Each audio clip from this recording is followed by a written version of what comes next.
Bonjour à toutes et à tous. On se retrouve aujourd'hui pour parler de quelque chose qui s'est passé récemment. Un blockbuster trade, comme ils disent aux États-Unis. Jimmy Butler, l'affaire Jimmy Butler est enfin réglée. Donc déjà, pour ceux qui ne sont pas au courant de ce qui s'est passé dans ces 3 derniers mois, qu'est-ce qui s'est passé? Ça a commencé avec des rumeurs entre Jimmy Butler, Karl Anthony Towns. Non, on va même revenir avant. Fin de saison des Wolves 2017-2018, Jimmy Butler se blesse et les Wolves passent de 3e, je crois, à 7e de la ligue. Euh, donc déjà, on voit tout de suite que les Wolves, sans Jimmy Butler, voilà, ça reste ce que ça reste les Wolves 2016-2017, quoi. Des joueurs qui sont bons individuellement, mais qui ensemble n'ont pas assez de maturité, Jimmy Butler, tout ça, et pour pouvoir aller haut, loin en régulière et en playoff. Bon, ils perdent ensuite face au. Euh, je sais plus, mais. Si, non, ils sont 8e et ils perdent en premier tour face aux Rockets 4-1, je crois. Enfin, logique. Hein. Le fait qu'ils perdent contre les Rockets, c'est pas choquant. Par contre, qu'ils finissent contre les Rockets, ça c'est choquant. Voilà. Pendant la saison, il y a des rumeurs de trade à cause de Jimmy Butler, qui a des histoires avec la femme de Karl Anthony Towns. On ne sait pas si c'est vrai ou pas, voilà. Donc il y a des rumeurs tout au long de l'été. Ça a été très très chaud pendant longtemps avec le Heat notamment, à envoyer du Jimmy Butler contre du Josh Richardson. Très grosse saison d'ailleurs, début de grosse saison, Josh Richardson. Du James Johnson, du Tyler Johnson, du Bam Adebayo. Voilà, finalement, le Heat se rétracte et voilà. Entre temps, on a eu aussi des Pels et 2-3 autres équipes aussi qui s'étaient un petit peu. Mais c'était vraiment le Heat sur lequel il était chaud et le Heat part de ces histoires de trade. Voilà. Depuis le début de saison, les Wolves, c'est assez moyen. Voilà, il y a vraiment pas une cohésion d'équipe. On voit vraiment que c'est compliqué entre Jimmy Butler, entre Wiggins, Karl Anthony Towns. Voilà, depuis le début de saison, Jimmy Butler, il refuse de jouer sur certains matchs. Il célèbre les paniers adverses. Enfin, tout un tas de choses assez débiles.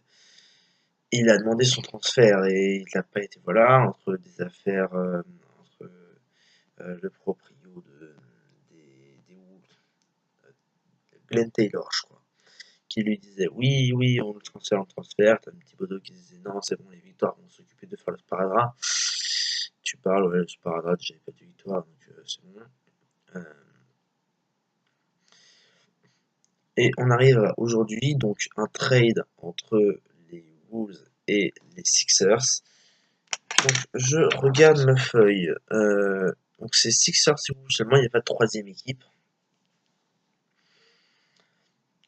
Les Sixers envoient Robert Covington, Darius Saric en second tour 2022 et Jared Bayless.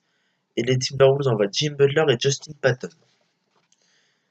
Donc déjà, je vais commencer par le truc principal, puisque c'est vraiment ça, c'est Jimmy Butler part aux Sixers. C'est incroyable, les Sixers qui sont sur un début de saison, 8 victoires, 6 défaites, c'est bien, mais c'est pas incroyable. Voilà, Brett Brown qui dit que c'est pas terrible, Joel Embiid, tout ça, ils sont assez d'accord avec le coach. Voilà. Et du coup, là, tu commences ta saison avec un vrai Big Three. Jim Butler, Ben Simmons, Joel Embiid, c'est un vrai Big Three. Avec du All-Star et tout.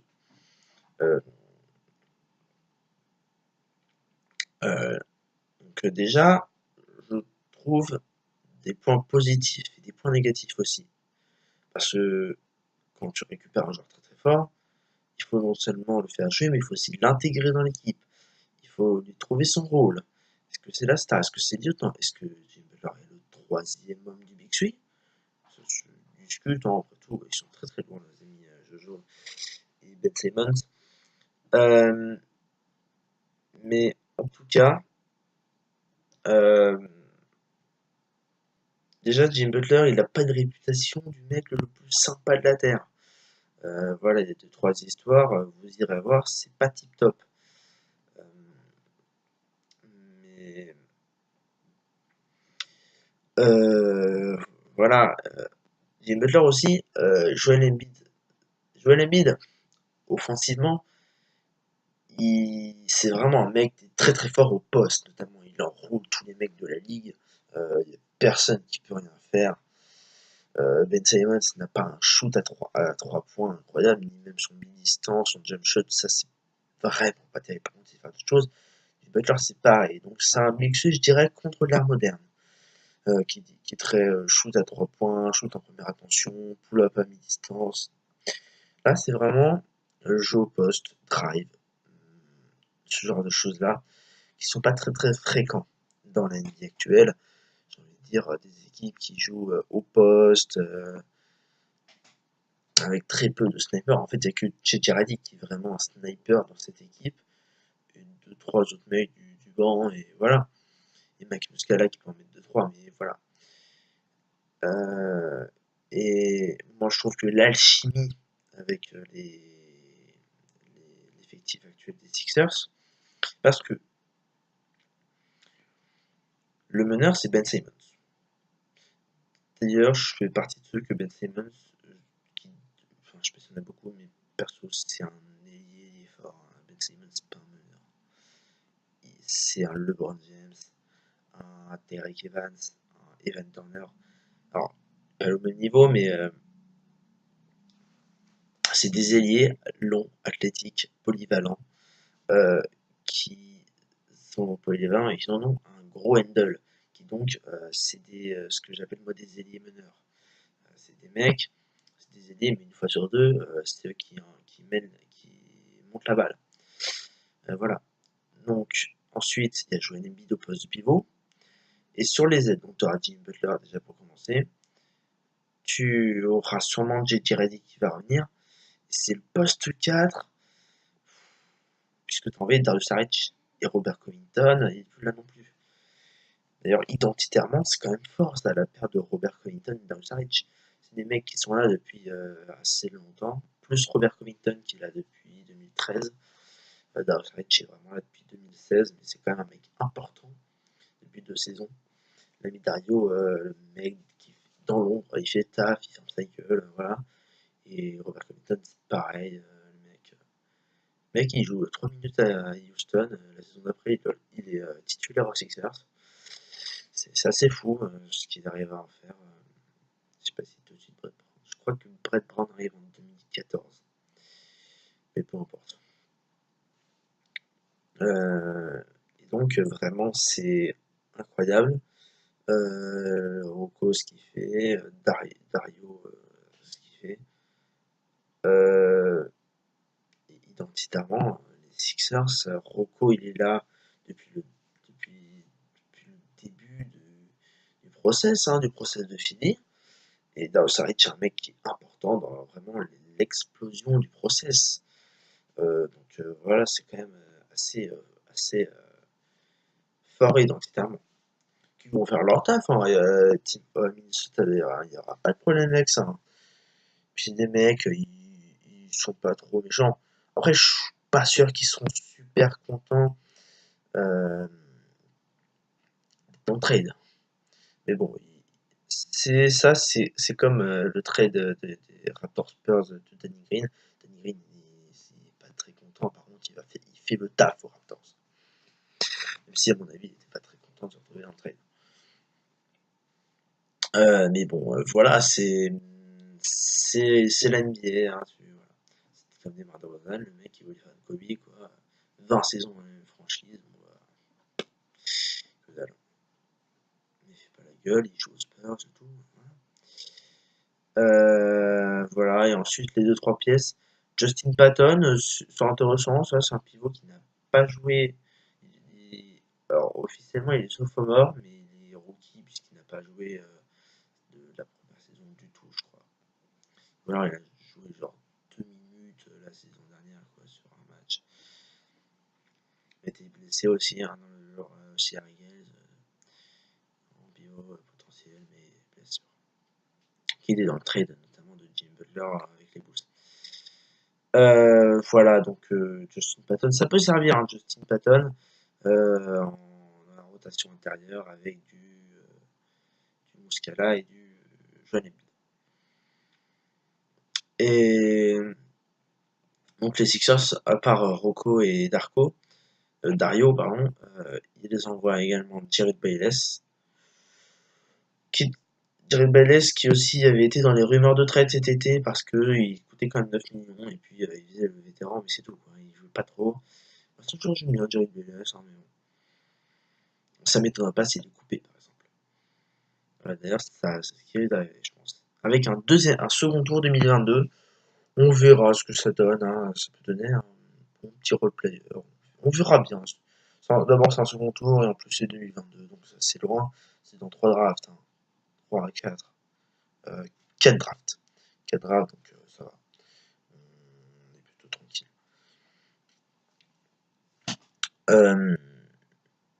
Et il y a un point que j'aimerais aborder, c'est déjà les 5 majeurs du coup des deux équipes. Puisque là, c'est un blockbuster, c'est un chamboulement d'effectifs. J'ai fait celui des Sixers, donc Ben Simon Salamène, J.J. Redick en 2. En 3, il y aura sûrement Jimmy Butler. Dans la raquette, il y aura Joel Embiid et Mickey le 4. Est-ce qu'ils vont titulariser Wilson Chandler? Peut-être, c'est possible. C'est possible. Je sais pas. Et pareil, les Wolves. T'as Jeff T. Ça dépend. Jeff T ou Derrick Rose à la main. Je crois que c'est Jeff Teague en ce moment. Je regarde pas beaucoup de matchs NBA, hein, j'ai pas trop le temps, mais bon. Je que c'est Jeff Teague. En arrière, t'auras donc en arrière ailier, donc t'auras Andrew Wiggins, c'est quelqu'un. Il faudra bien mettre quelqu'un. Et ce sera, je pense, Rocco, mais on verra bien. Et dans la raquette, donc t'auras Karl Anthony Towns. Et ensuite, c'est vraiment sur le poste 2, 3, 4, où t'as Andrew Wiggins quelque part, soit en 2, soit en 3. En 4, c'est quand même compliqué.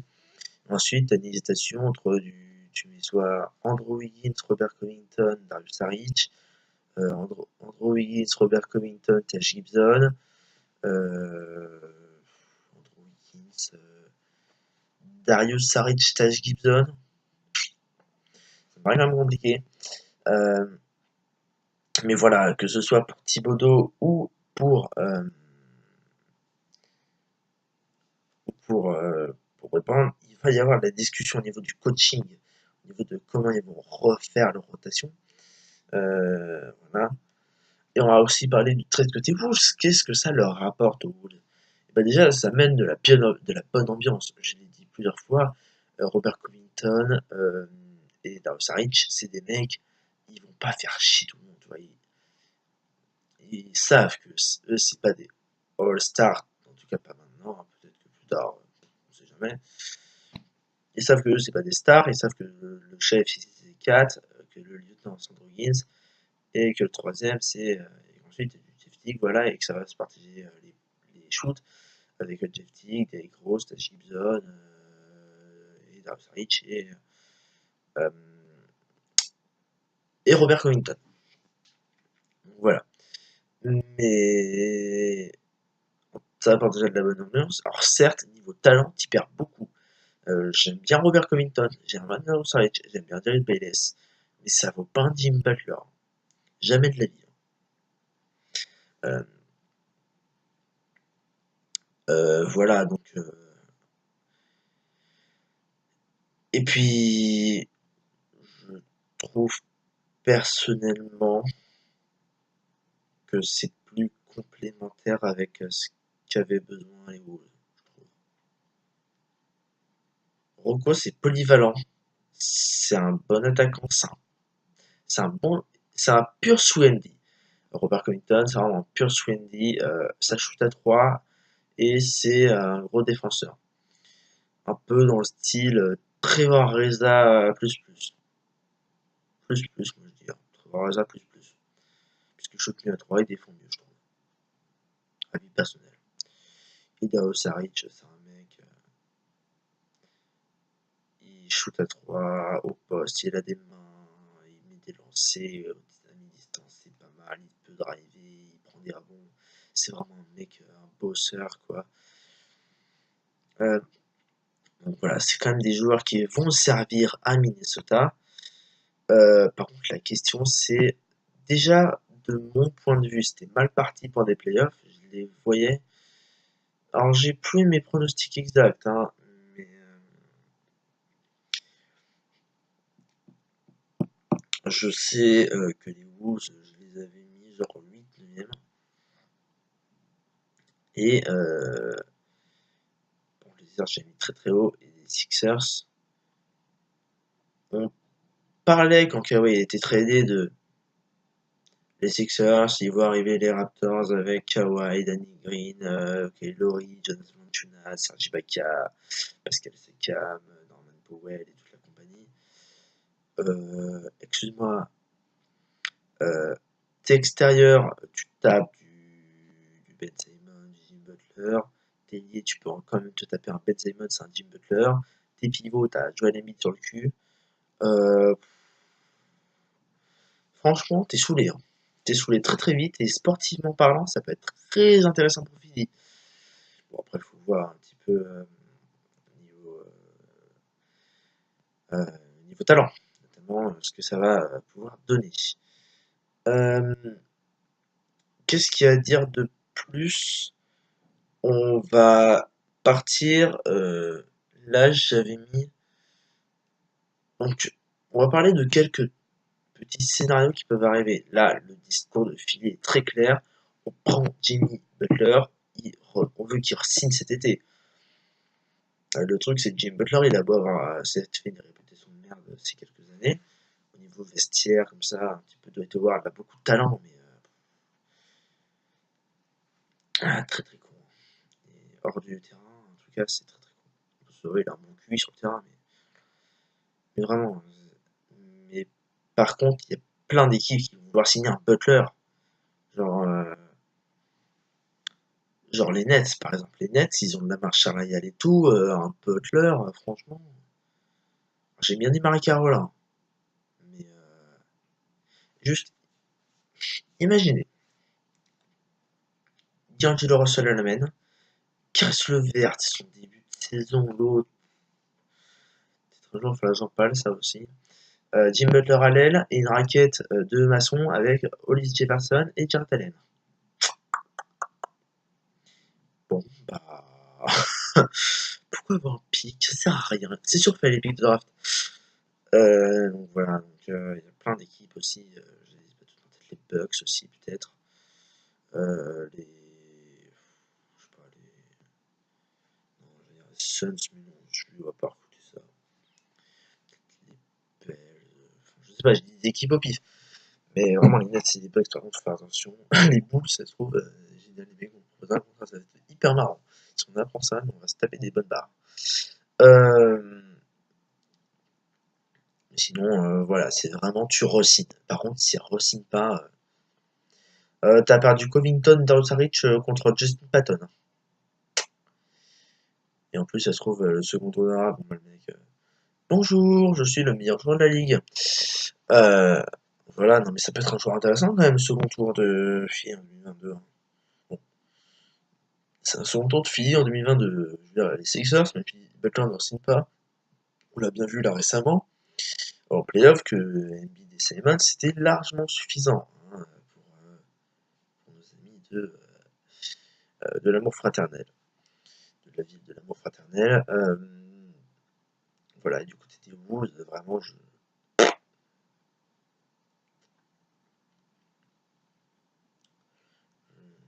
vois ce qu'ils veulent faire sur du court terme, c'est-à-dire se débarrasser d'un mec qui, en fait, c'est un point mort. Ok, Jim Butler a fait gagner quelques matchs, là, il avait fait un gros carton contre, je sais plus quelle équipe, il avait fait un gros carton. Euh, voilà, mais c'est vraiment se débarrasser d'un moment. Par contre, sur le long terme, enfin, c'est quand même Jim Butler, quoi. Vous auriez pu rafler un premier tour de draft.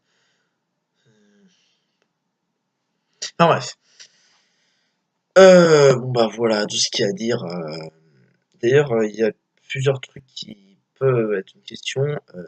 3 All-Star des Sixers pour les 3 All-Star des Sixers à Charlotte en février. Faut voir. Ça se réfléchit, hein. La vache. Euh, et les Wolves, parce que depuis que Jimmy Butler est là, entre Wiggins, c'est compliqué. Est-ce que il va reprendre au moins son talent offensif? Parce que défensivement, c'était pas ouf, hein. Voilà, c'était pas terrible. Et voilà, est-ce qu'il va pouvoir vraiment reprendre ce qu'il faisait là, 19, 20, 21 points, à côté d'un 15 zone, 25-12. Salut, c'est moi, avec des soutiens à côté là. Derrick Rose qui fait les shoots une fois par semaine. Voilà, ça va, on va se retrouver très souvent comme ça pour parler d'actualité. Donc là, c'est vraiment la première, donc dites-moi ce que vous en pensez. Aussi, dites-moi aussi dans les commentaires ce que vous pensez de ce petit trade sympathique entre nos amis de Minnesota et nos amis de Philadelphia. Sur ce, je vous laisse et je vous dis qu'on se retrouve très bientôt pour un niveau de l'actualité.